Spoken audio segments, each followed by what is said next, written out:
I'm Madison Delgado. I'm from Edwardsville, and I'm studying criminal justice sociology and Spanish. Learning about stuff, you only learn about what's in the books.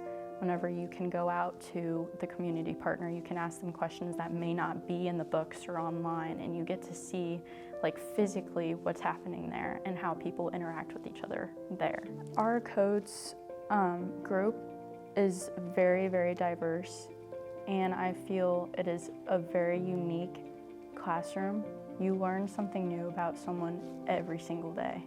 What they do different in their lives than you do different, what they celebrate different, how they celebrate different, how they think, what they're good at.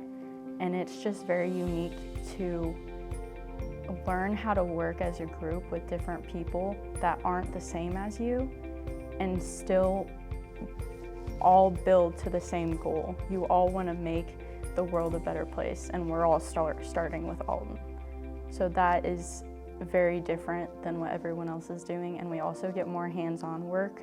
Like a lot of students just sit in class 24/7. We have made trips to Alton. We've done little random interviews with people around campus, and it just makes us get out of, learn what we're learning in the classroom and take it out of the classroom. What I liked best about our group too is because a lot of the other groups have had the same professor, but we have gotten an opportunity to have so many different professors on so many different areas of education that has opened our eyes up to many other ways to think of the problem.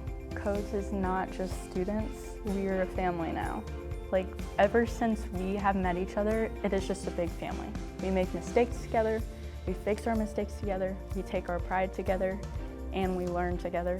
Everything is together, and that's how we're gonna succeed, is together. We're not students, we are a family. And I think everyone in Codes can agree with me on that.